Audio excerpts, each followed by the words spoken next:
So hello everyone, I am Debarchan and today I'll be taking a geometry problem solving session. I have taken a couple of problems which have some nice ideas and I want to share them with you. So I'll be sharing my screen, just tell if it's visible or not. Okay. Is it visible, my screen? Like the mirror? Yes. Thank you. Also, if possible, turn on your cameras. It's kind of boring to teach a bunch of PFPs. Fine, so let us start. I'll be showing you a couple of geometry problems, and each of the problems will have some nice ideas, some unique angle chase, or some cool trick, which I think is pretty nice, and you should keep it at the back of your heads whenever you are trying to solve any geometry problem. Also, while in general, some tips are there, like you should observe what, suppose you're angle chasing, so you should observe what angles you are getting and any sort of similarity stuff, or if possible, then that is very nice. This is problem one, you can try. I have given a diagram for your reference. So it says that if you have a triangle ABC and you are erecting three triangles on each of its sides, the specifications are given in terms of angles and you are given this very bad looking equation and you need to compute some weird ratio. That's it. So read the problem and take 5 minutes and tell me your ideas. You can unmute and pause me whenever you like if you have some doubts or you want to share your solution. So take 5 minutes.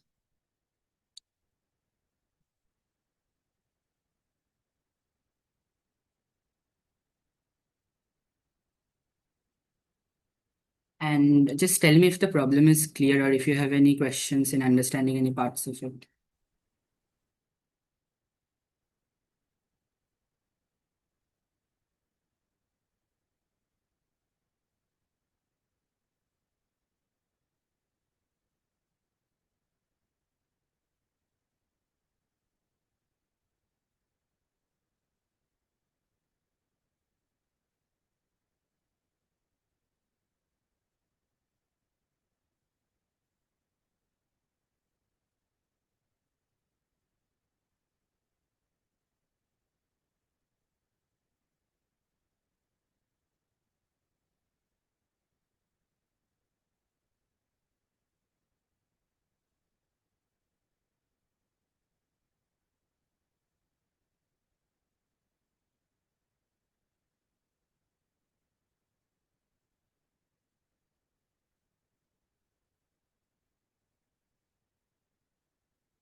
So do any of you have any ideas what we could possibly try?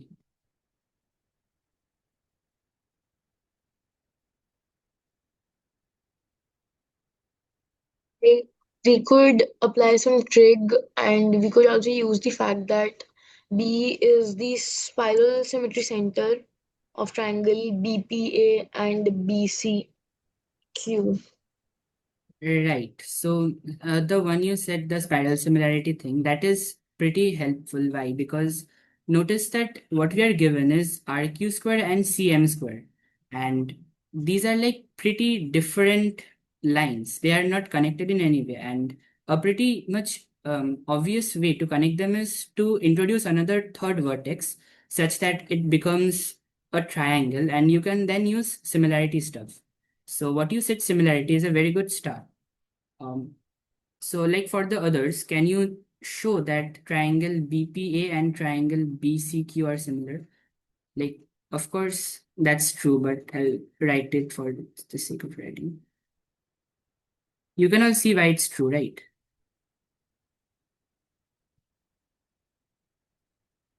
Like the angles are all equal. By A similarity. Can you say something stronger? Stronger in the sense, can you find two other pair of similar triangles from this thing alone? Like BPC would be similar to BAQ. Yes, that is pretty nice. So from here you can get a way to relate AQ and PC, which are also unrelated. So let me write it down.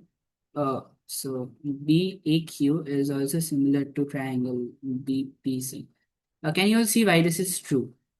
Like it's not at all that much obvious, but can you all see why this is true?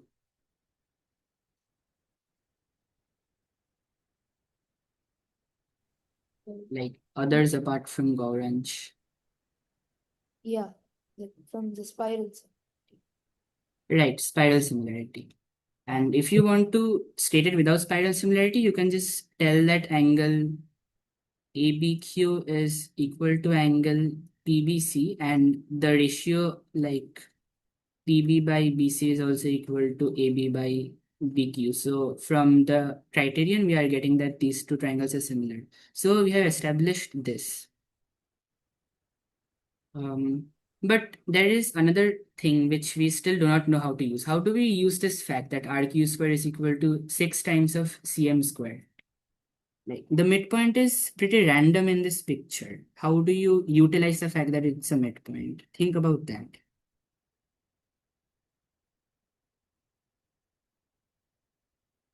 Like could we use Apollonius?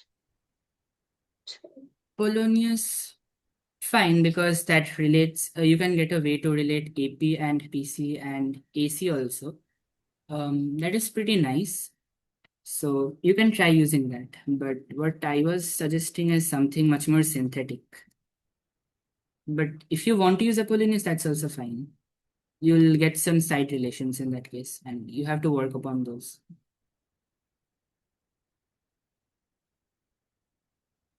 Could you just explain once again how triangle BAQ is similar to triangle BPC?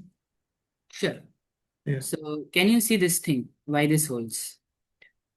This Yeah, one. by A similarity. Yes. So also can you notice this? Why this is true? Angle ABQ is equal to angle PBC. PBC is equal to Yes. ABQ. Okay. So this is true, right? Because this angle is common and you're adding this to both the 75 degrees. Okay, yeah. Yes. So that is equal. And now focus on this ratio. What is this? PB by BC. This is the side opposite to 45-degree in this triangle, and Yeah. BC is the side opposite to 45-degree in BQC. So there Oh, is equal to the corresponding sides ratio, which is AB by BQ. This one. So okay. they're opposite to 60 degrees. Okay, got it. Yeah. You have these two ratios equal, and now since the common angle in between them is also equal, you can conclude these are similar. Okay, I got it. Okay, nice. Thank you. Welcome.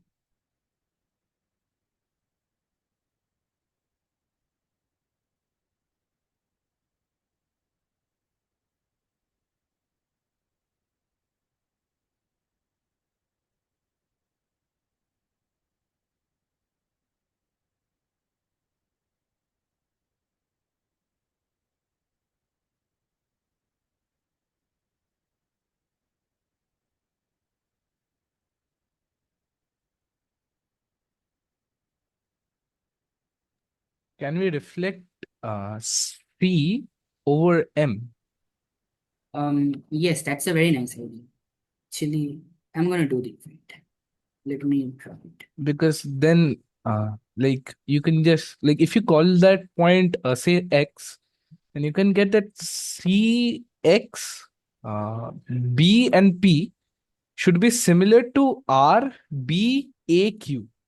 Let me write it down. CXPB and CXPB should be similar to RBQA. RB. Okay, do you mean RABQ?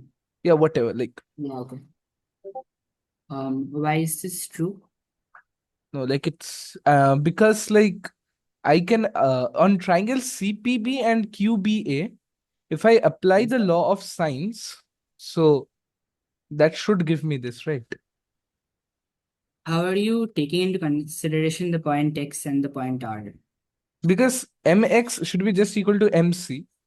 And from there, That is you're true. just applying the law of sines on CPB and QBA. Like if you do that, Okay. right? So like when you're applying it on say uh like when you're, for example, applying it on CPB, and then when you're applying it on QBA, that time you are actually like using, wait, I think I messed something up. Hold on. So what you're saying is these are similar quadrilaterals, right?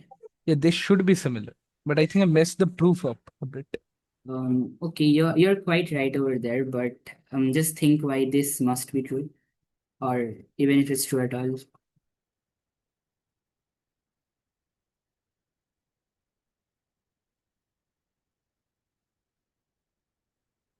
I mean, from the diagram, it pretty much looks they are. So Yes. just try to see if you can find any nice angles on which you can take the law of sines complete.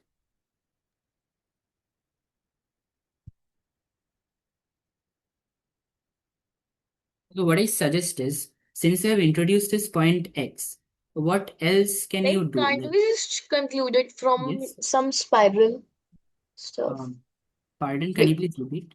like, can't we just do the say that when we send C to P via B being the center, C to Q, and P comes to A, we just have to show that X goes to R. Um, okay.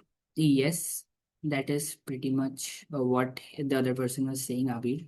So, but for that also again you need to show these are similar quadrilaterals, and you do not have that much angular side information, right?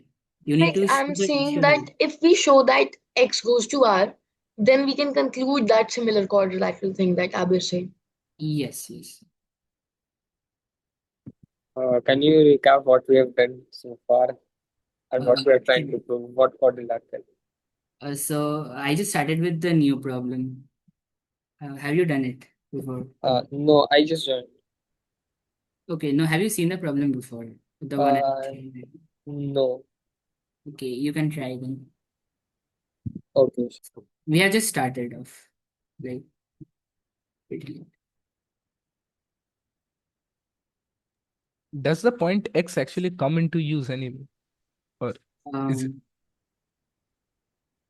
okay. Why is that needed? Like, if that's true, then you should be able to use it. And if that's not true, then you can move on to something else. There are many solutions, right? So, what I am going to present, X will be used, yes. Okay. But there are other solutions.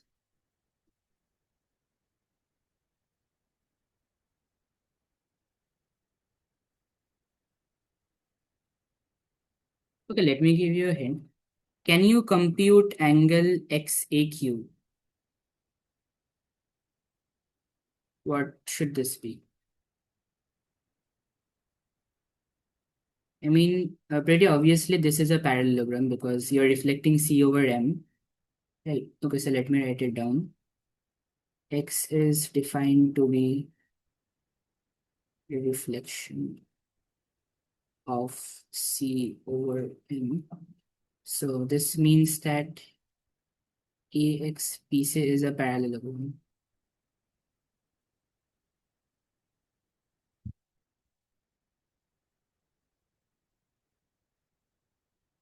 So now my question Like, is, wouldn't that be 105 because the parallelogram and the similar triangle yes. thing? So can you please elaborate? You're correct over there. Like, we can say angle BAP is 45. We have just marked it. Then we can say that angle XAP is equal to angle APC, Right. And we can say that angle BAQ is equal to angle BPC because of the congruent triangle. Similar triangle. Oh, sorry, similar triangle. And So that is it sums to be 105. yes. So this is true. Very nice. So did the others get it? Why this is 1 of 5? Or like the angle chase, is it clear to all?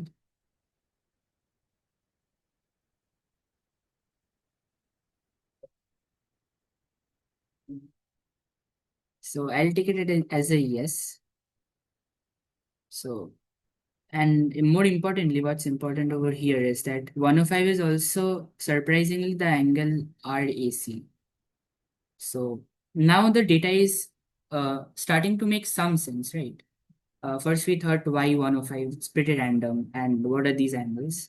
So now when you add in more points, you are starting to see that the data is giving you more information about what the points can be.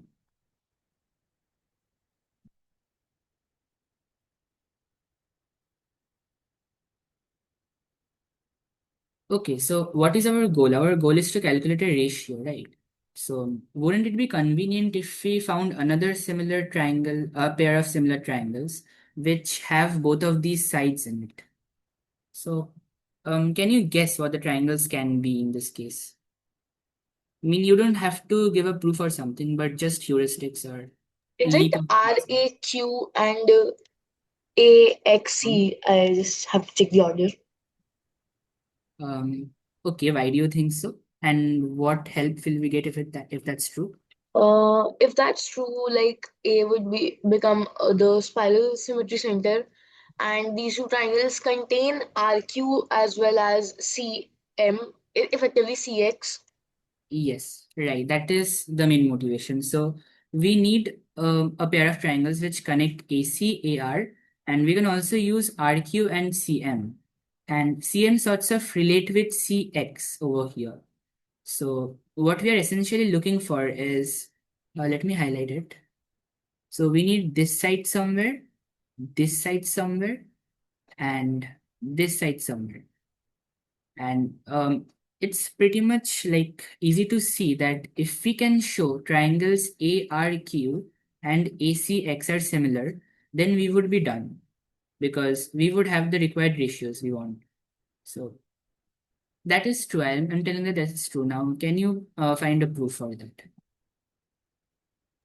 Which triangles? Okay, let me write it down. Sorry. So claim triangle ARQ is similar to triangle ACX. So find a Okay. proof for it.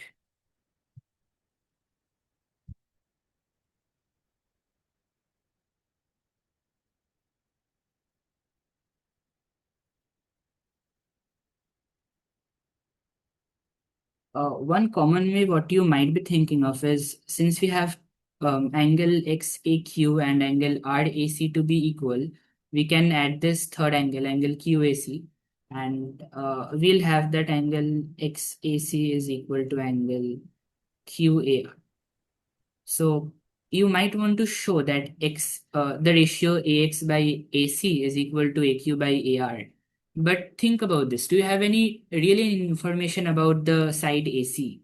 Can you use that?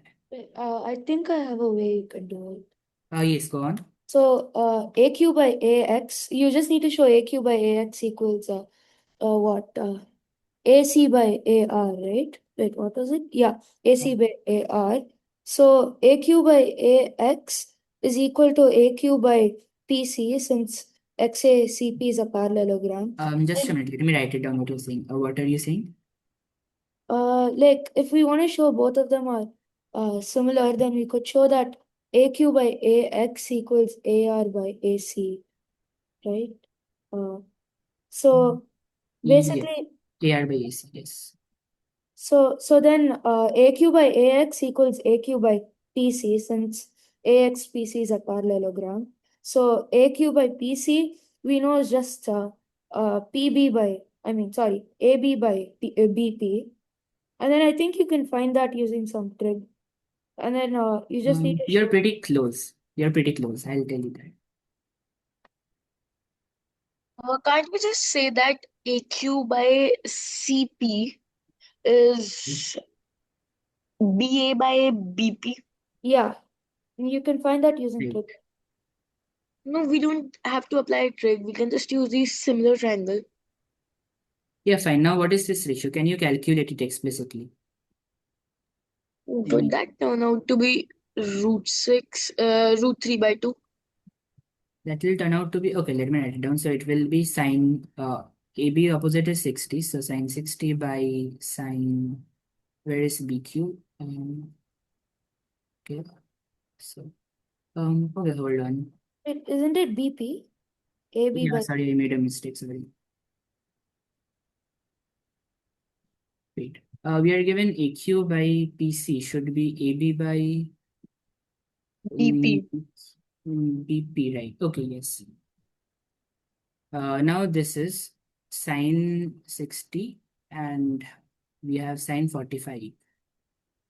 So this will turn out to be,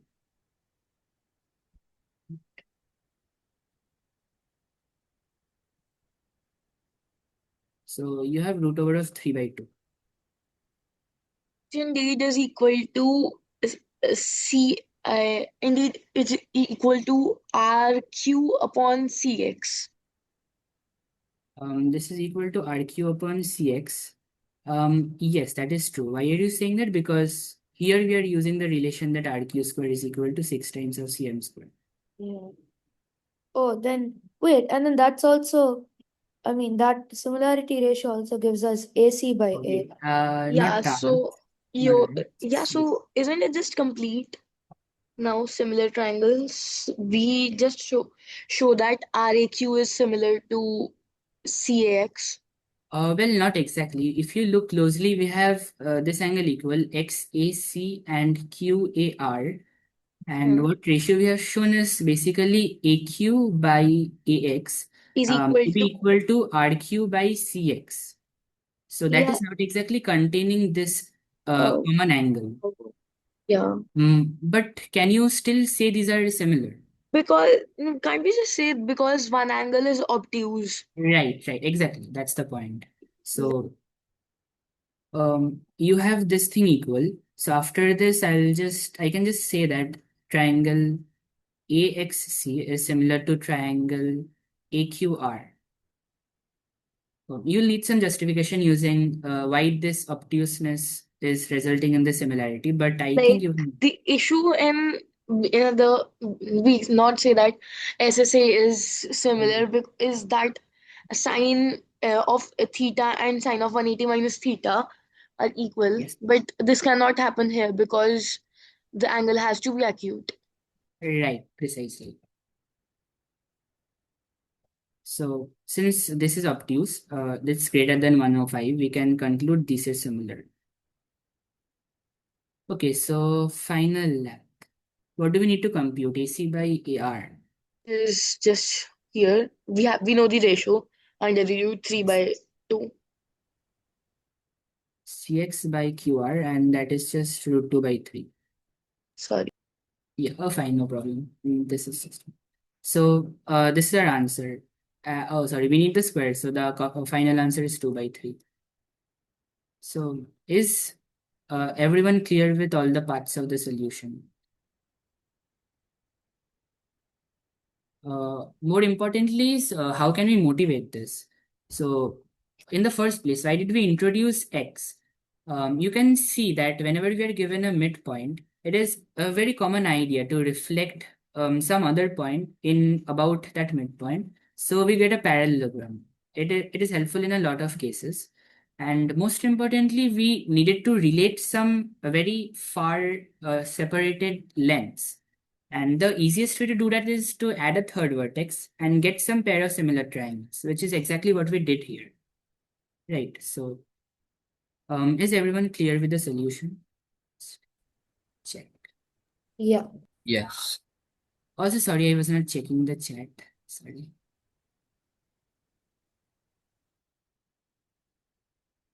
Fine. So if it's clear, I'll move on to the next problem. This one is a bit easier and less calculative, so give it a try. Oh, by the way, this was from, let me check. Forgot. Right. This was USA TST 2009 problem 4. Try this.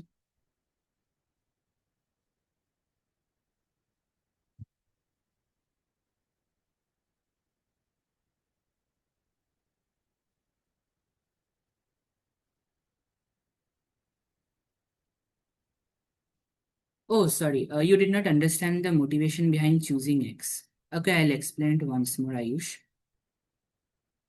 Sorry, I did not check the chat then, but look, we are required to compute this ratio AC and AR, right? And we are given some relation between RQ and CM.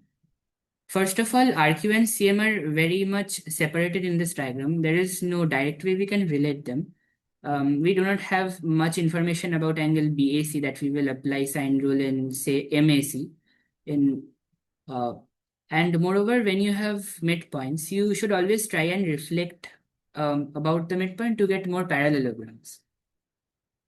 So once you have done that, you can pretty clearly see that you will get some equal angles because of the conditions given here.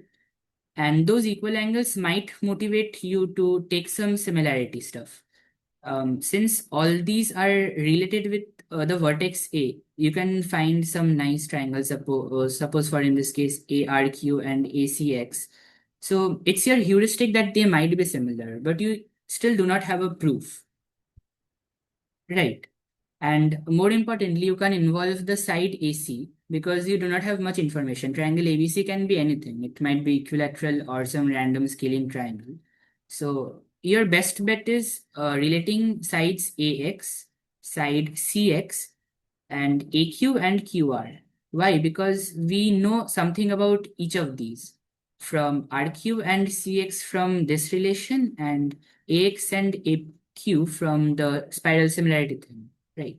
Because AX is equal to CP. So, and that's the reason we took X. Also, just tell me if I'm going a bit fast. Right.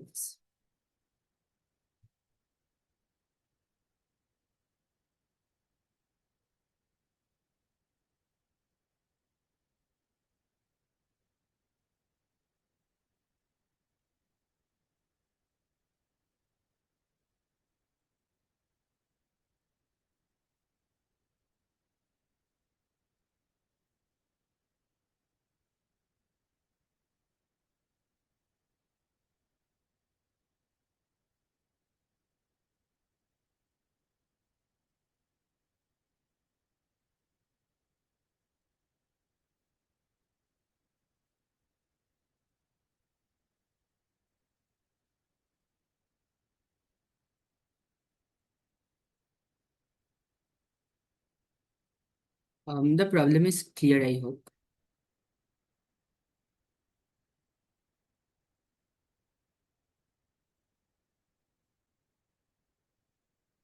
Yeah. Okay, nice, right. Orthocenter is like the point where all the Yeah, perpendicular. orthocenter is basically the point of intersection of the three altitudes. So if you have a triangle and you Yeah, draw three altitudes, they intersect at a point, and that's called the orthocenter of the triangle. yeah. Right. Is this complex bashable? For you, I guess. I'm not that much good at complex bashing. So yep.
So tell me if you get any ideas. Like we know BKLC is a cyclic quadrilateral. BKLC. Okay, why is that? Like BKLC is the cyclic quadrilateral because we can, we know that AD is effectively the line AO. We say O is the circumcenter, Fine. and we are drawing line perpendicular to AO. KL is a line perpendicular to AO. Okay. So this We're is a not line drawing a line. perpendicular to here. We're not drawing. I'm saying KL is a line. Okay, okay, right. Yes. So we just know that angle OAC is equal to 90 minus B, and Y- due to that 90 we can say that angle is B and cyclic quadrilateral. Okay. Fine. I'm fine with that. But let me just cross check it. I have not realized.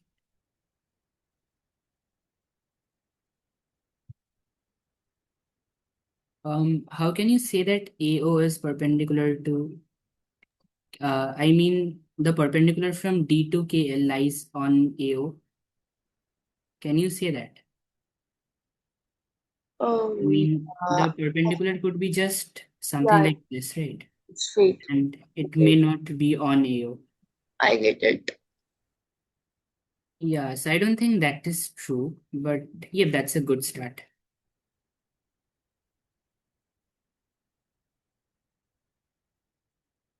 So let me just mark some obvious things.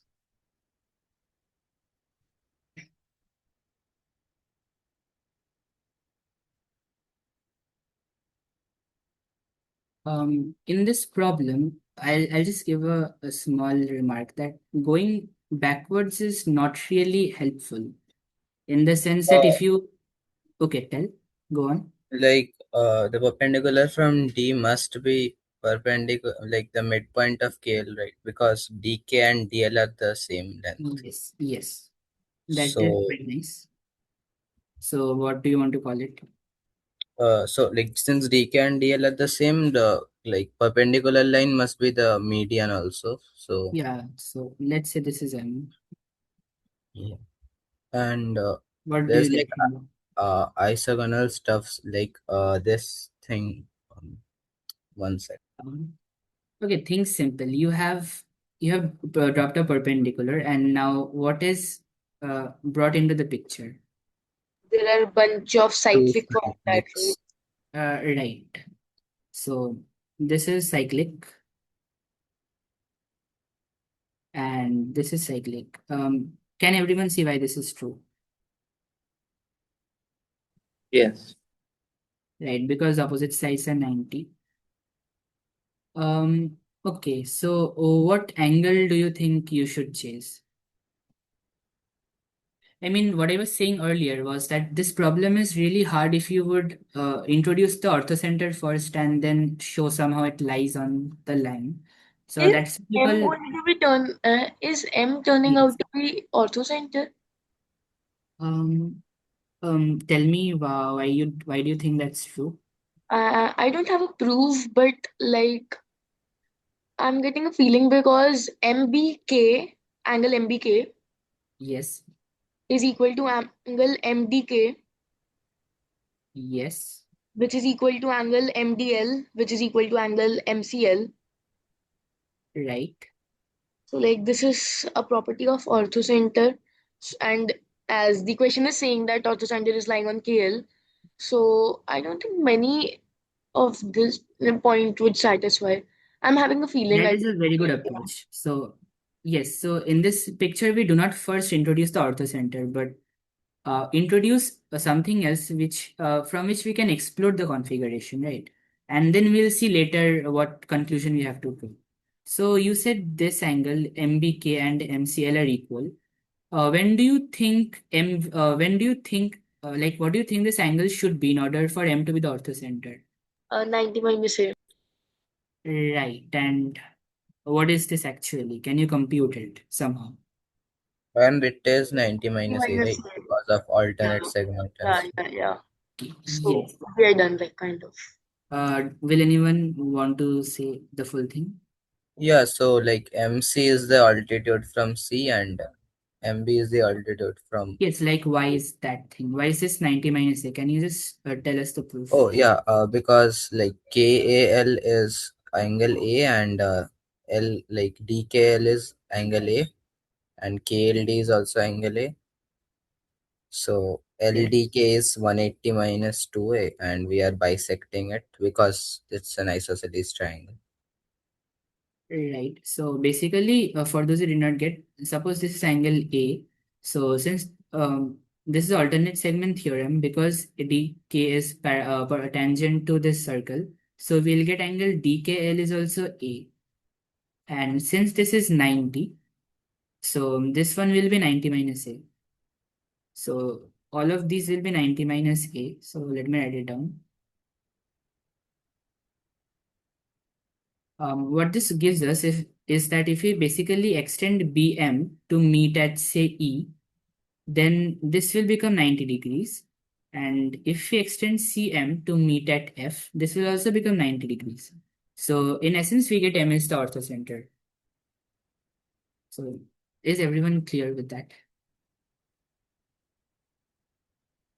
Could you just explain it once more time? Like just Sure, sure. I'll do it. Let me just wrap things, clear things up a bit. You know. By the way, could you not have just taken AKL unit and then just bashed it out? That is your call. You could totally have done it, but just try seeing the synthetic observation first. It's just 2 lines. So, Ahan, I guess. So let me just recap it. We first drop the perpendicular from D to KL, and let's say the feet of the perpendicular is M. Since B is the antipode of A, we get that angle DBA is equal to angle DCA, and that's equal to 90, right? yes. So now focus on quadrilateral DBKM. This is 90 and this is also 90. So can you conclude this is cyclic? Yes, it is cyclic. Right. So since this is cyclic, you can say that this angle KBM, that is equal to angle KDM. Right. KBM is equal to KDM. KBM is equal to angle KDM. Okay. Yeah. Yeah. So basically this is equal to angle this. And now what you do is you calculate angle KDM. Can you do it? We know that angle DKM is equal to angle A because of alternate segment theorem. Okay. So what is this? So if that is A, that should be Notice this 90. so yeah, 90. That's 90, so 90 minus A. Right. So Yeah. this should be 90 minus A. So angle KBM is 90 minus A. And now what you do is you extend BM to meet AC again at E. So this point is E. Okay. Now in triangle ABE, this is A, this is 90 minus A. So this should be 90, right? Yeah. Right. Yeah, so BM is perpendicular to AC, and similarly you can argue for CM. So that should be perpendicular to AB. And from there you can get that M is the orthocenter. Okay. Got it. Yeah. Right. Okay, so I hope everyone is clear with that. Let's move on to the next one. I guess I'm a bit short on time. Before this, uh, here is a lemma. This is probably called Sparrow's lemma, if you have not heard of it before. Have you guys heard of it before? No. Okay, so what it basically says is that if you have a triangle ABC with incenter I and you choose points E and F on AB and AC, then this quadrilateral AEIF It is cyclic if and only if BE plus CF will give you BC. So can you try to prove this?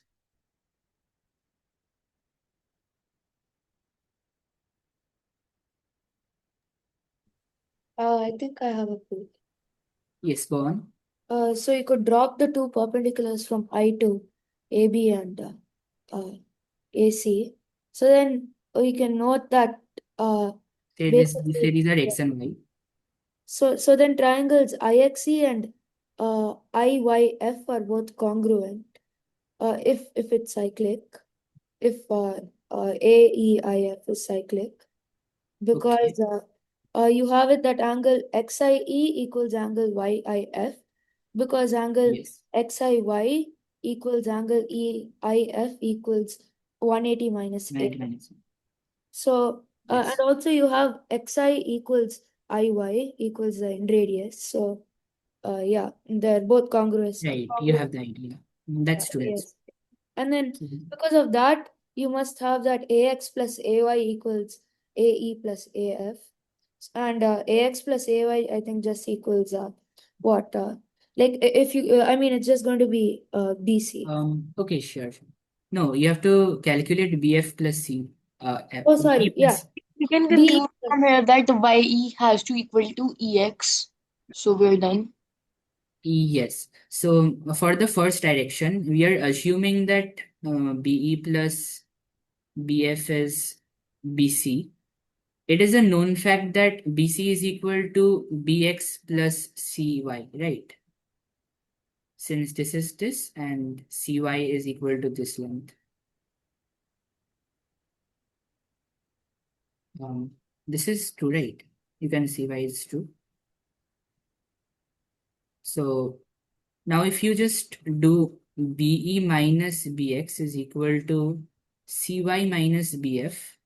So this means that XE is equal to YF. So what this means is that triangle IXE is also congruent to triangle IYF. This is because of RHS. Can you all see why this is true? We have this thing. Yes. Right. So what this basically says is that angle EIF will be equal to angle E I just a minute, EIF plus angle XIE minus angle YIF. So I have basically added and subtracted the same thing. Both of these angles are same. Now what this becomes is EIF minus YIF plus XIE. That becomes angle XIE. Can you see why this is true? Means from here I have subtracted this thing and added this thing.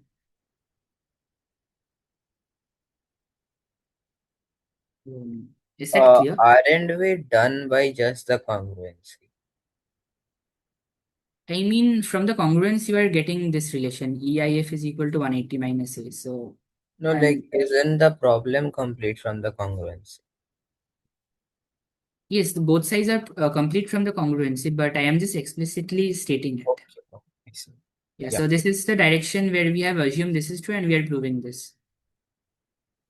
So now for the other direction, if you assume this is cyclic, you will have this equality. And from there, you can get that angle XIE should be equal to angle YIF. And from there, basically using, so basically you can use now SAS, oh, no, sorry, ASA to deduce that triangles IXC and IYF are congruent, and from there you can trace it back to this thing, and you will get this result. So are both the plots clear? I just hurried over on the next part because we'll be using this as an lemma for the next problem. Is this thing clear? Yes. Like everyone, you can reply in chat.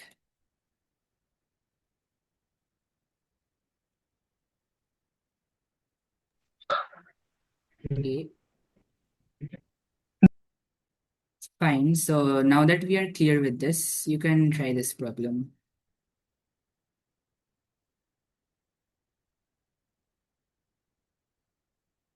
Oh, before I forget, the previous problem was from EGM 2023 P2.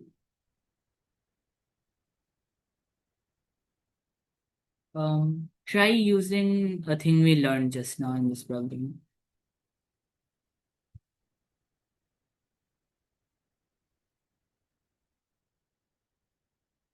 Let me check the chat.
So tell me if you have any ideas.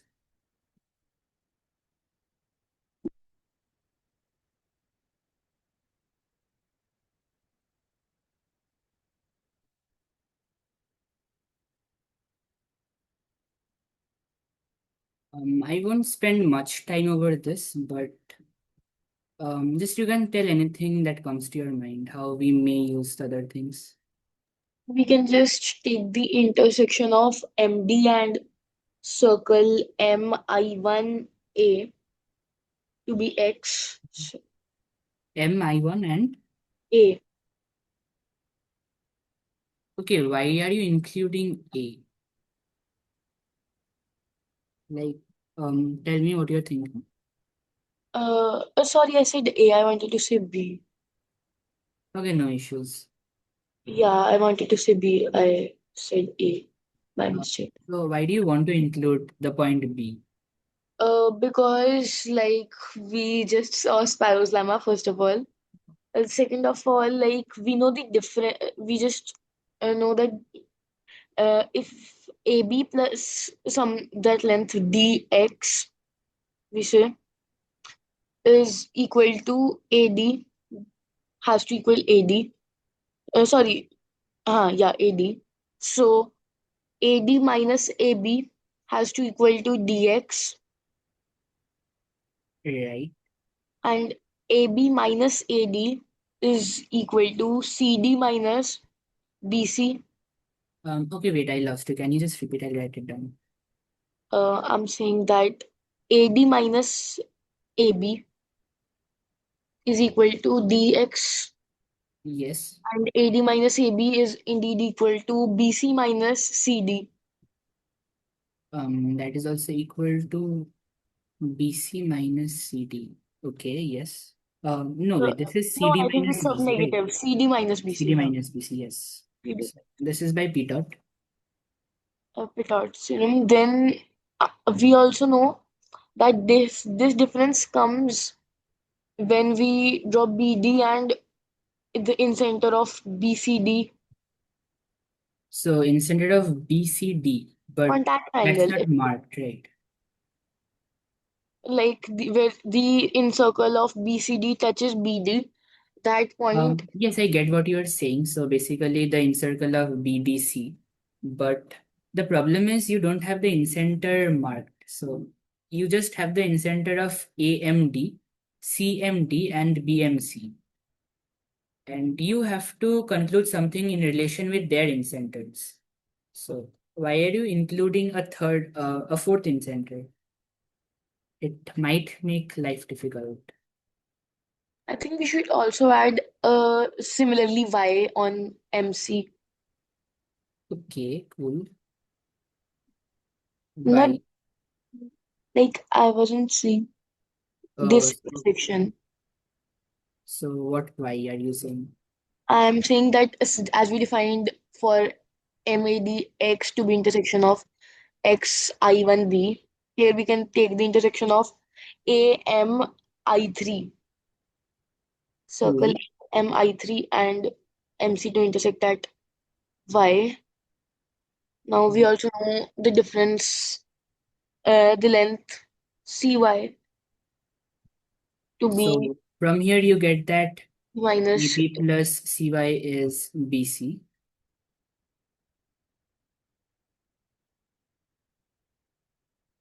Oh, also why did I PD is BC?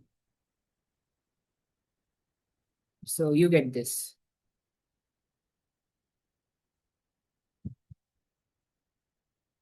Okay, the problem here is that you want to show I1, I2, I3, and M to be lying on the same circle. And you are introducing points X and Y, which lie on totally different circles. So suppose, like even if we get that, say M, X, Y, and I2 are concyclic, you can't still conclude that M, I1, I2, I3 will be concyclic, will you? So your choice of circles may not have been that good. That's not giving us what we wanted. So can you think of something else, like using By the spiral way, incorrect inclusion? Yeah, go on. like I think I have a solution without using sparrow or whatever the last thing you taught was. Sure, sure. So basically, like if you let angle AMD be some X This X, okay. and BMC be some Y. BMC. Yes, Okay, this one. let it be Y. Yeah. So MI1 should be equal to AM plus DM minus DA divided by Wait, 2 wait, cosine X wait, by 2 just a minute, just a minute. MI1 is equal to is MA MA, minus AD AD, okay. plus MD, right? Plus MD. Yeah, yeah. Plus MD Trigonometry. divided by twice of cos X by 2. I think looks It clear. is sine x On by 2. It is sine x by 2 because it is arcosecant a by 2, the formula. Wait, okay, AM so minus AD probably plus MD is, I guess, one of these sides. What is it? Okay, so this part is just, oh, okay, fine, fine. Uh, Has to be sine x by 2. yeah, like yeah, yeah, sine probably x sine. into sine Yeah. x into. So you And just dropped perpendicular from here, and since yes, this thing, right? yes. But how will this help us? Wait, not sine. I don't think it should be sine, right? It should be, I think, cos because I'm dropping the perpendicular over there, Oh, and then right, right. Yes, yes. So you want this distance, and you are relating it with yeah, it should MI1. be cos Yeah, because that's cos. the base. And similarly, you can get MI2 as well. MI2, sure, you can Like get it. MIT, you can get in terms of MD, MC, and DC. And X and Y, right? And you can get MI3 as well. Fine. And now just apply P dot. And then I think by Wait, how will you apply P dot? like see And P dot would just tell you that AB plus DC is equal to AD plus BC, right? yes. So in a way, you can just directly write from there. It's telling you MD plus MC minus DC to be equal to MA plus MD. Wait, I'm adding that. Yes, so minus AD plus MC minus Um, BC plus just MD. tell me one thing. How will you handle MD and MC? I'm They not going to cancel handle in. them. I'm not going to handle them. Like Trick Ptolemy is going to handle them, not me. You're complicating it too much. I mean, you still need to find I1, I2, I2, I3 to No. apply Ptolemy. Uh, yes. What I why would I need that? I'm not finding like I'm not using the normal Ptolemy. I'm using the trigonometric version of it. Okay, okay, fine. So you But just still need the you need. signs, right? You need the Can sense. you please recall what is trig at all means? I forgot. Like, I Trick, tell me mean, what. sure, what the solution I'll tell is pretty nice and tasty, but you can go on and discuss about trick. I'll listen. So, like, what do I do? Oh, in the meanwhile, the others can try thinking in this term. Draw circle MI1, I3 and let that intersect MD and MC at X and Y. What do you get from here? Try to use parallelism. Yes, Abir, what were you telling? Nothing, nothing. Okay. So you want to use parallelism, right? So construct M, I1, I3 this circle and let it intersect MD and MC again at X and Y. So your goal is to now show that I2 lies on this circle. We already know X and Y lie on this circle. So, and we also have a condition that we must show from the previous lemma. Can you complete it? By the way, is this parallelism directly quotable in any contest, or do you have to prove it if it No, gives you? this is this is not very well known, and this is actually if you search AOPS, this will be termed as parallemma number 2. I forgot what lemma number 1 is, but that means that you can't quote it. It's not too well known. Oh, sad. But also the proof is like hardly 2-3 lines, so there is no harm in just spending 5 minutes over it. Okay, sure, sure. Also, let me rub it. It's looking bad.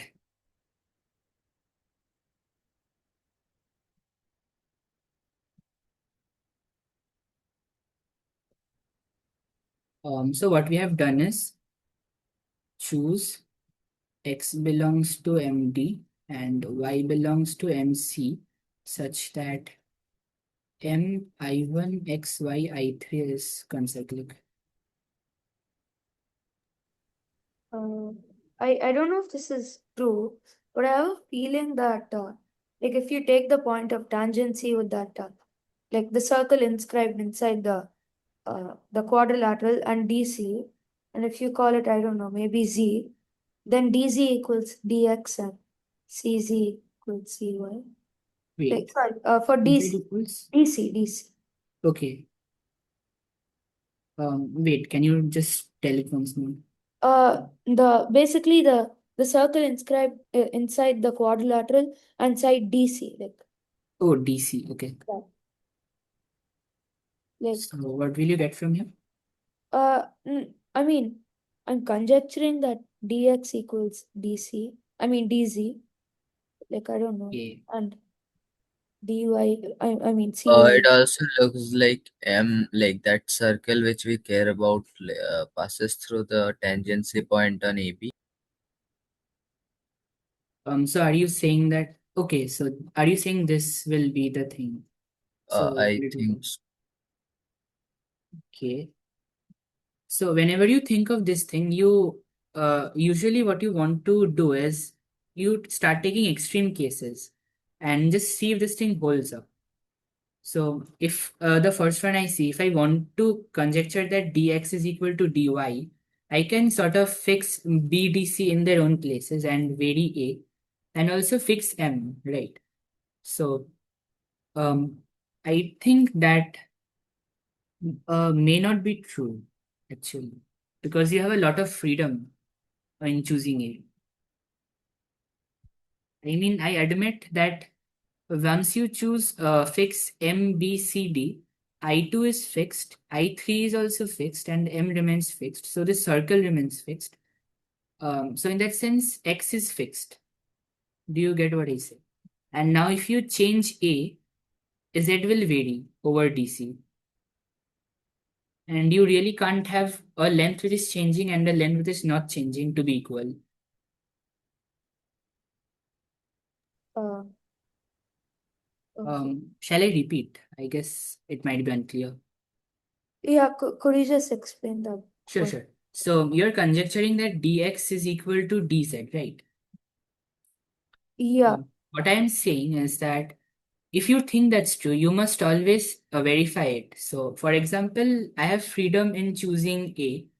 So, I'll just fix the vertices D, C, B, and M, and I'll vary A over the line BM.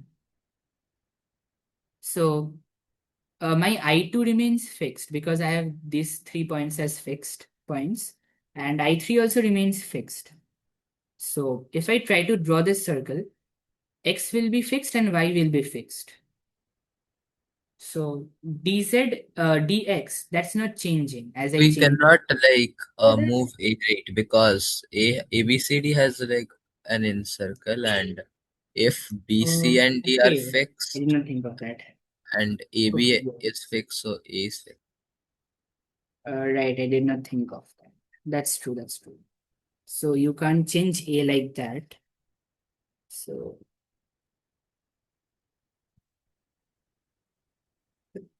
how else can you change it? I mean, you might get some transformation where such that you can move B and you can move M, and such that I3 remains fixed. And then you might change A somewhere else such that Z remains like Z changes. In that case, they might not be equal. I don't know what that extract like argument should be, but it seems pretty loose to me.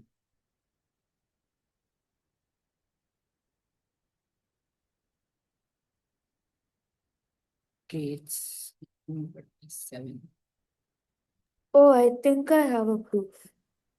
Yeah, go ahead. So basically, by Sparrow's lemma, we have it that we could take the intersection of I1, M, and I3 with AB and call it some point, maybe With something. AD, do you say? Yeah, with AB. Yeah. AB, okay. So let's suppose that's W.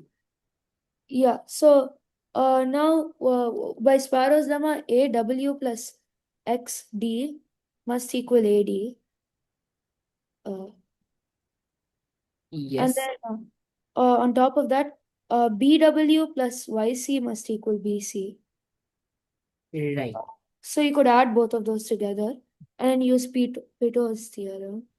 And Yes, so then just you have complete the AB proof. plus XD plus YC must equal AB plus DC by Yeah. Peto's theorem. And So then, CY plus DX equals DC. So again by Sparrow's lemma. so this is by P dot.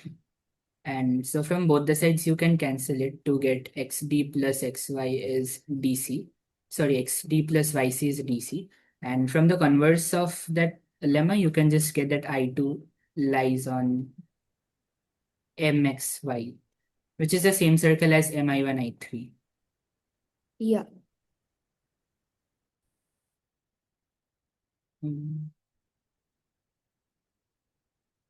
What is trig Ptolemy? Trig Ptolemy is basically you write the normal form of Ptolemy and just use sine rule to get rid of some lengths, and you'll get reduced to a simpler equation using sine and the respective sides. You can, I guess, search it up online. It's very handy. So did the rest of you understand this proof?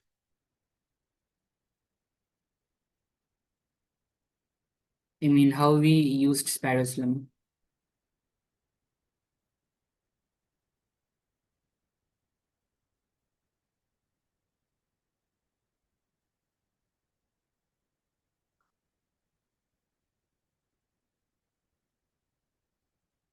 Yeah. Should I go with the proof? Okay, fine. So this one is kind of easy. Yes, I wanted to show a nice idea using this thing. So give it a try. It's not also too hard.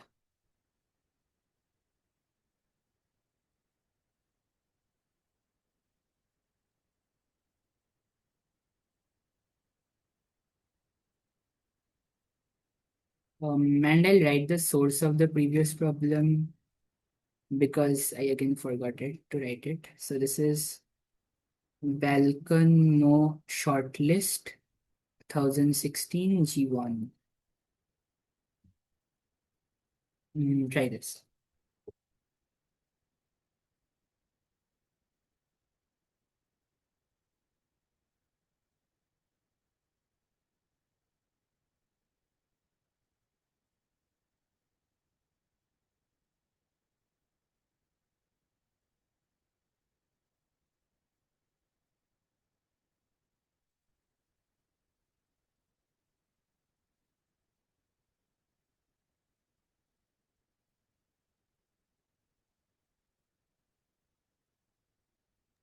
I have a feeling like you can use some medians or something. I don't know. Medians. Yeah, That is quite nice. Yes. So you basically want to find the median in triangle ABC yeah. and show something with it, right? I It guess must, this is a config given in Murica. is it? I have not seen, means I have not read Murica that much deeply. Like EF would turn out to be parallel to AP and AQ is parallel to BC. We can just Um, conclude from there. Let's okay, not spoil it right now, please. I've also not read. I think it is given in Murica. okay, that's pretty nice then. So you said AP is parallel to EF. Can you just give a quick proof? Like angle AFE is equal to angle C and angle PAB is equal to angle C. Right. So this is equal to this. So this implies PA is parallel to EF. Great. And you are also given that AQ is parallel to BC. Yeah. Yeah, like it's very obvious when we include Humpty and X point. Okay. Yeah, it is with config it is quite easy. What config are you saying? That This X one. Q X point Q point and Humpty point config given in Murica. Okay. I have not thought of that before. Because like Humpty point would be lying on the median, so effectively it is the Humpty. We have to show that it is perpendicular to the A Humpty, and I guess A and Humpty would be it would be the perpendicular bisector of the Humpty, that orange line. Um, Yeah, it would be perpendicular bisector. will it be perpendicular bisector? Yeah, it is also given, I guess. Okay. That's nice. I have not seen it before. I'll check it out after class. Thanks. Okay, so I just wanted to show a trick that is very handy in Olympiad problems. You consider this circle, right? And you know M is its midpoint. And can you tell something about P and Q and this circle? Like you can very easily get the power of P with respect to this circle. What is it?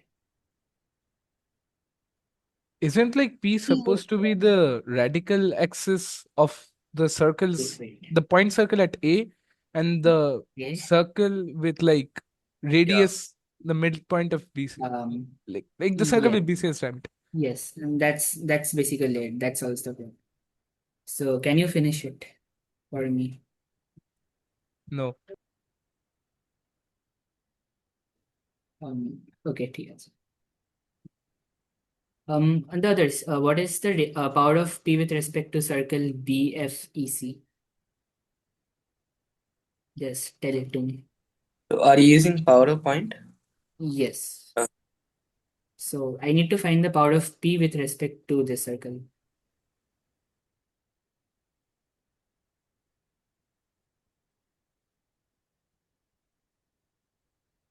Okay, let's not waste time. Isn't it just PB times PC? I was just asking for That this. would equal to PA square. Right. So that is equal to PA square. Why? Because PA is tangent to ABC also. So you have this. And now what is the power of Q with respect to this circle again? QE times. Yes. Yeah. Yes. So What is it? Into QA square from 3 tangent lemma. Right. QE times. 3 tangent lemma is cool, but you can just, for the others, if you don't know 3 tangent lemma, you can just show it using similarity. This is C, this is C.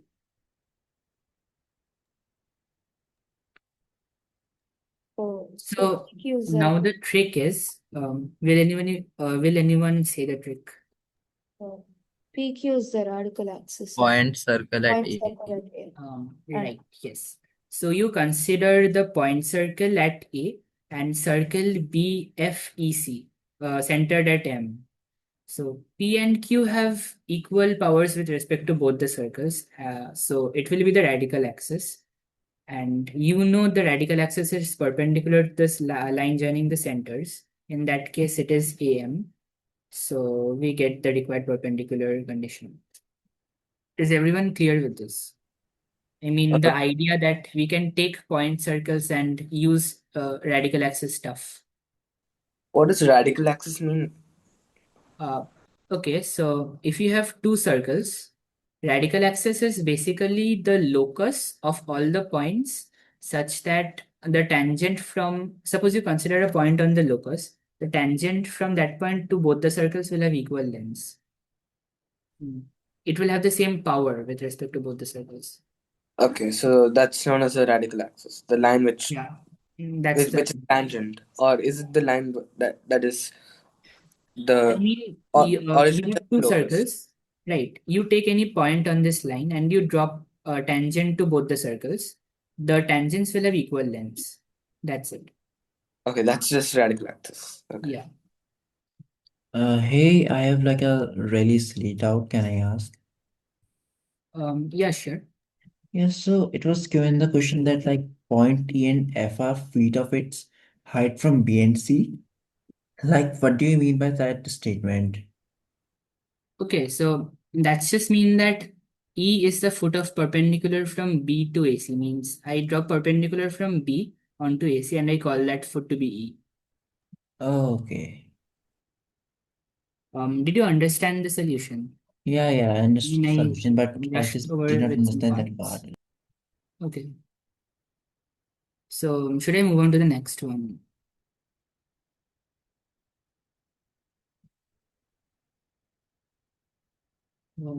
Okay, Yes. okay. So next one is this. This is pretty amazing. And also try Like the using G3 of 2007, I guess. um have you done this before? Yeah. Okay, so this is 2009 G3. Oh, yeah. Do you want another problem? I have some more. You can take a screenshot if you want.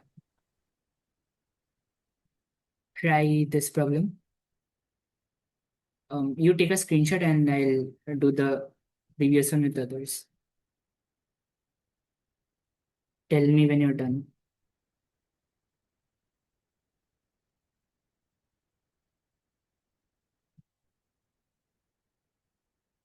Yeah, done. Okay, nice. Try solving that. And if you want hints for that, ask me in the chat. I'll check and tell you.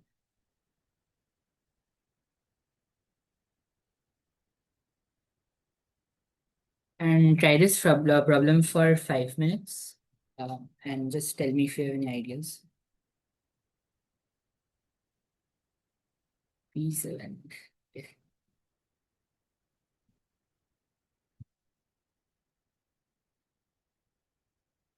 Sure, I'll paste P7 in the chat. Just a minute.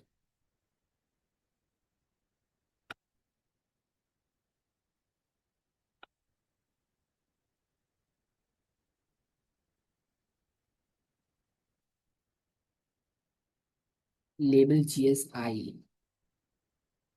That's not the incenter first of all, and G is just centered and it's nowhere in this picture. So that's not a harmonics. I is more misleading, if you will. People can think The it's the GB incenter. Georgian point. Yes, yes.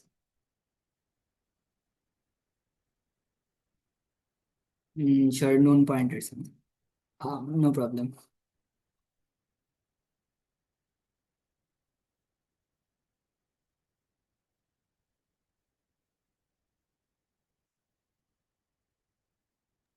Wait, can we use complex numbers? You want to use what? It looks doable with complex numbers.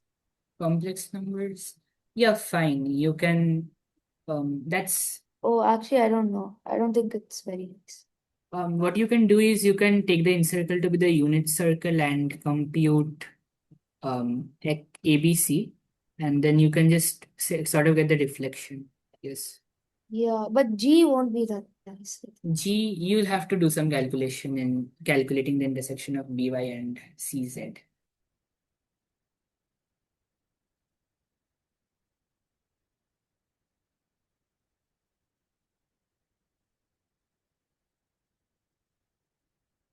Okay, so one hint is um, you want to again take point circles because they are very nice in showing perpendicularity or equal lengths, because the tangent from a point circle from a point to a point circle is just the distance between them. So you might want to add a third circle such that you can use that fact. What might that be? Any guesses?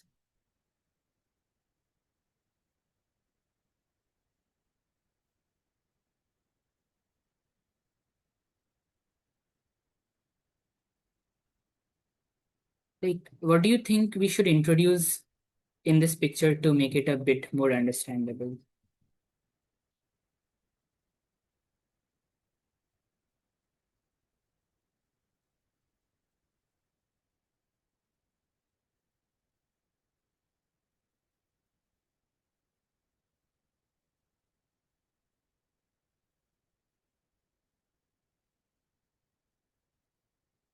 And this might be just check on the okay, quite a few.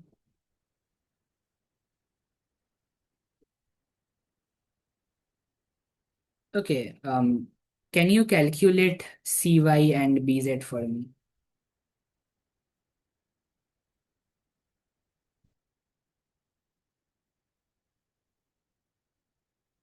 Like, there is nothing much else to do here, right? You can't chase angles because angle stuff is not there. So all that you are left with is chasing lengths. So you might as well just do that.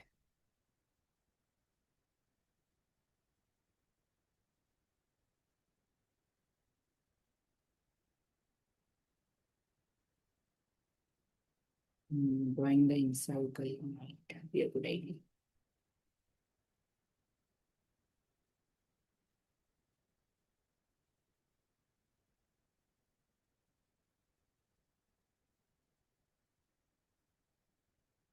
P8. Okay, sure, I'll paste it in chat. Done.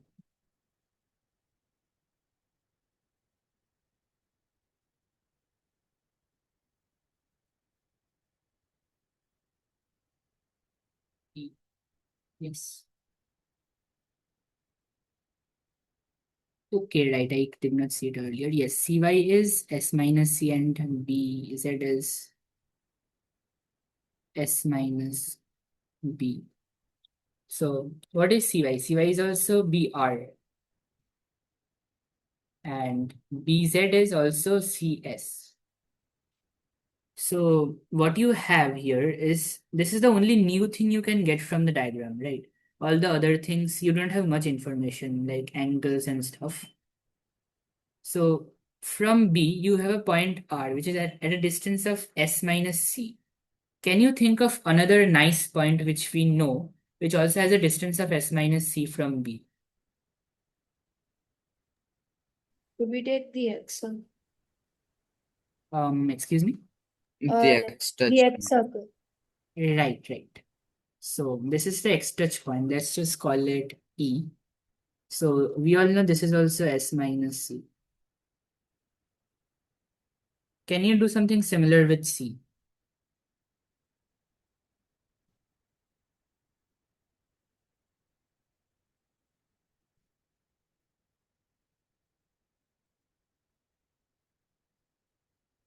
Yeah, like the X touch point on AC is also like S minus B distance. Right.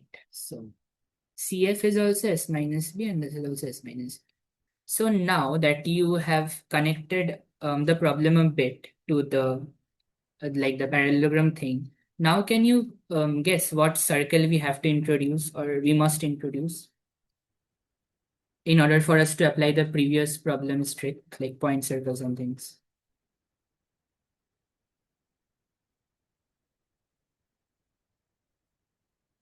Think about it a bit.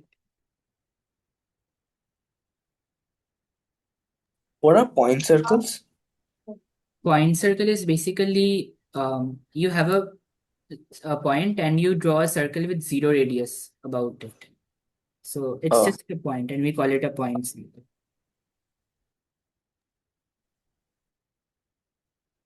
You can pretty much treat it as a normal circle in case of power of point stuff. So suppose you have a point circle P and a point Q. So you say that the length of tangent from Q to the point circle at P is nothing but the length PQ itself. okay. That's just a notation sort of. Instead of a point, you say point circle. So it goes with the original formulations of radical axis and power of point. Yeah, so what is the circle we should introduce over here? Now X that we circle. have P and F. AX. Right. So you have this thing. I'm not drawing the whole picture, but you sort of get that if you consider R as a point circle, then B must lie on its radical axis with this X circle, right? Let's just call this omega.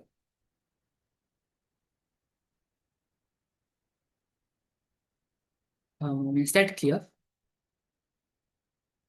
Oh, yeah. Right. And similarly, you can say that C is on the radical axis of the point circle at S and omega. And you sort of want to now connect Y and Z with, you want to include it in this picture. And you also know that G is the intersection of BY and CZ.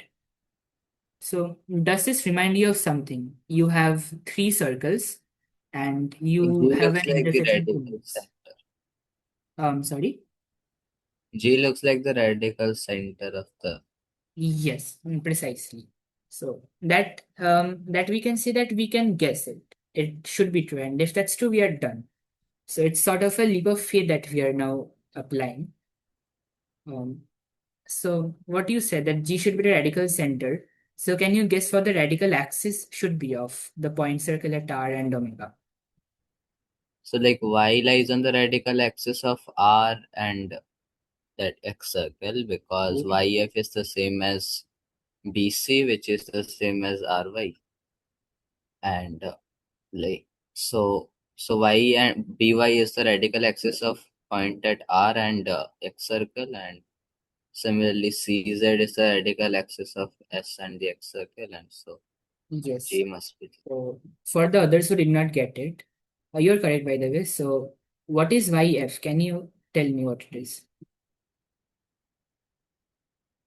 So this part is S minus K and this whole part is S.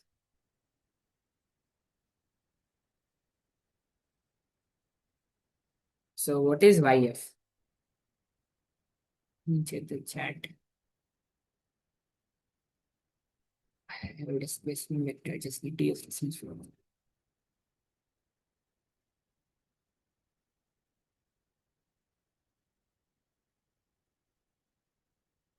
Yes, that will be A. Why is this? This is because YF is nothing but AF minus AY, and AF is S minus S. This is A. And what else is A? A is, of course, BC, and BC is YR. So you have this is equal to this. Now, can you conclude that Y also lies on the radical axis?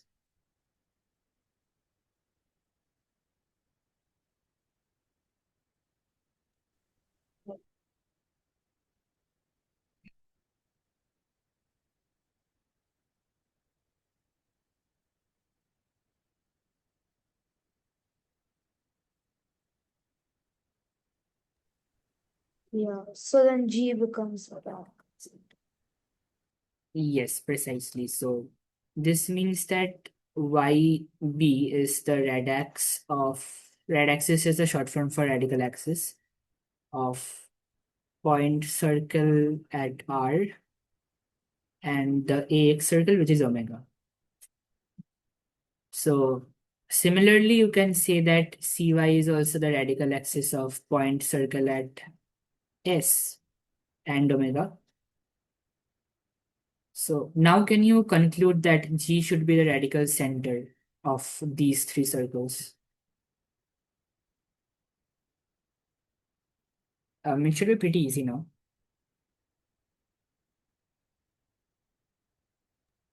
Yeah. Um,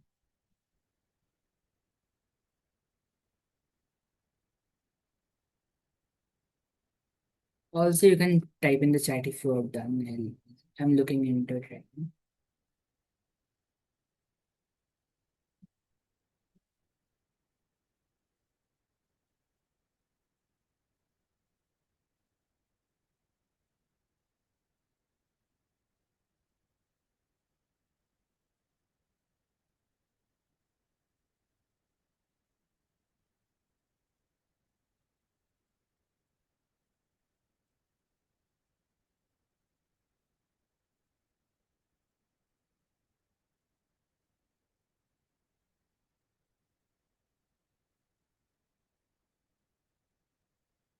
Also, I wanted to discuss another nice problem which I did last day. So, can I extend this class for 15 more minutes if you guys will be fine with it? And I'll just discuss one last problem after this. Sure. Okay, thank you.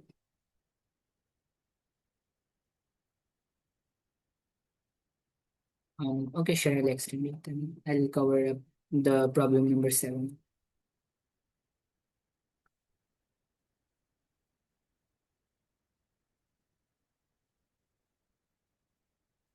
Right, so, okay, this shouldn't be hard after this point.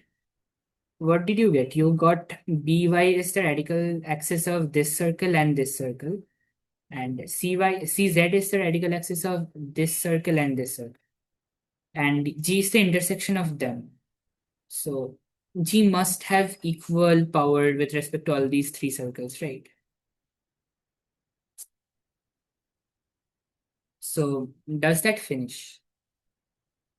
Yeah, GR square is GS. Okay, yes, that does finish because from there you get that G is um means you get that GR equal to GS since G is on the radical center. Is this problem clear to all?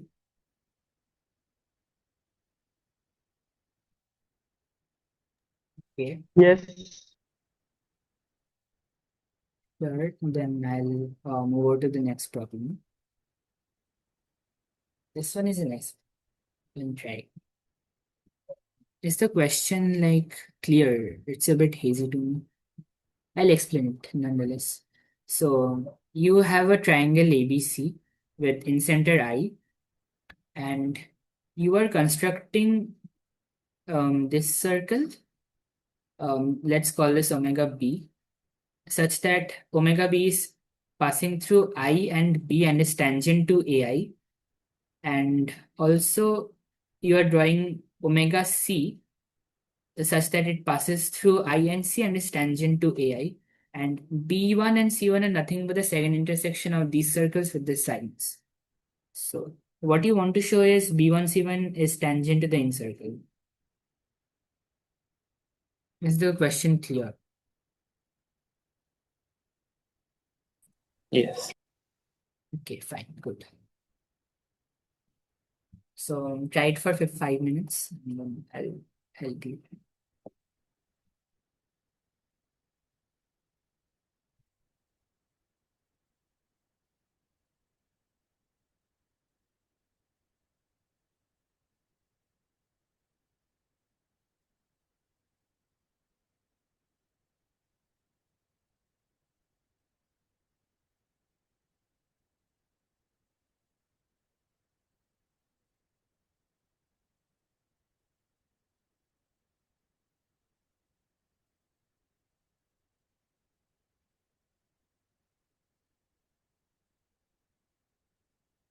I think you can work backwards. Like, Work backwards. Okay. So like how are you planning to proceed? like angle B1IA, like first of all, you know that angle B1IA is B by 2, and then angle AIC1 is C by 2. So that sum is B by 2 plus C by 2, which is 90 minus A by 2. Right. So So you could just show that any tangent you take, you will get any tangent you take to the incircle on and then you make it intersect AB and AC at B2 and C2. Then the angle B2IC2 is going to be 90 minus A by 2, and then I think you can use phantom point. okay. I have not seen this idea before. So what you are basically saying is, if you take like Oh, wait, sorry, diameter. not B2 and C2. Just take B1, and then instead of C1, you have another point C2. Yes, I get what you're trying to say, but is that fact true? Let me just check. I have not seen it before. I mean, it seems too good to be true to me, but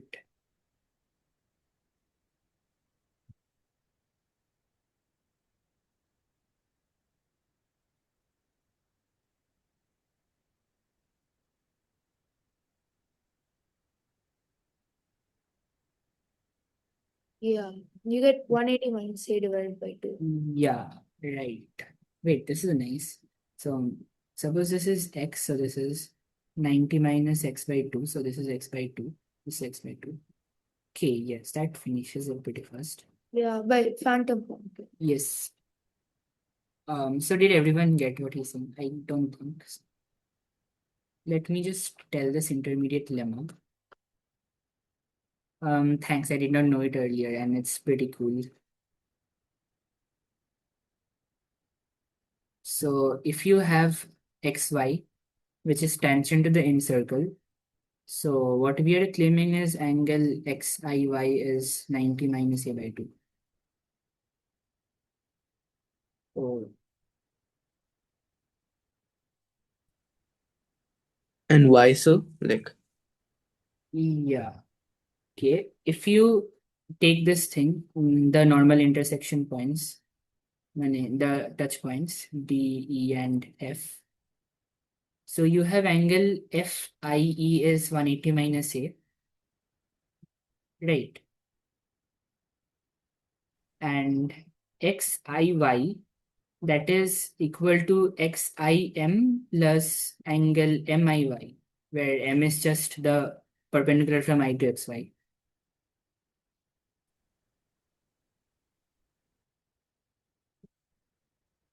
So basically angle XIY is angle XIM plus YIM, which is equal to FIM by 2 plus MIE by 2, and that's just FIE by 2, which is 90 minus A by 2. So, did all of you get y angle XIY should be 90 minus A by 2 for any tangent you take? so, and you're saying angle YIM is angle FIM by 2, right? No, Okay. angle XIM is angle FIM by 2. Oh, okay. So That's that's because by, XIF and XM I are congruent. okay. Yes. Got it. So, did all of you get why this should be true? This thing? Yes. Do we have the converse though? Converse in the sense? Yeah, The never mind. Never. I mean, okay, I get what you're saying. So you are just asking if we have I and xy such that angle xiy is 90 minus a by 2. That does that mean it is tangent to encircle? Yeah, I get it. Like we can draw one tangent from Yeah. X and that So will intercept it. let me just show it. In this thing, you take, suppose this is not tangent. So you drop a tangent from B1 to the encircle and call it C2. So from this thing, what we have just shown, angle B1IC2 will be 90 minus A by 2. But we also have angle B1IC1 is 90 minus A by 2. So that means that C2 and C1 are the same thing. Right. So if we show that B1I C1 is 90 minus A by 2, we can prove that Yes, this is the time. we can be done. But we have And that already is shown. immediate, right? What? Like B1 C1 is 90 minus A by 2. Yes, that is pretty easy to see from the angle conditions. Okay, this one was easier than I expected. Basically, I solved this last day, and what I used was I introduced the X center, and then I showed that the length of perpendicular from I to B1 C1 is the same as the length of I from I to BC. So basically, it's the in radius using similarity. But this proof is very nice. What Goran said. Or was it Goran? It was Goran's, right? No. It was me. Oh, sorry. Oh, thank you. It was pretty nice. Thank you. Is this proof clear?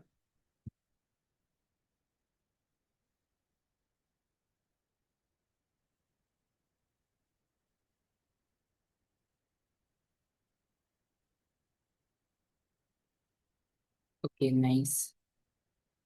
I think I am out of time a bit. I wanted to do this, but I think I've overshot quite a bit. So I think I'll stop the meet today here. Thanks for attending the class. It was very nice to have you.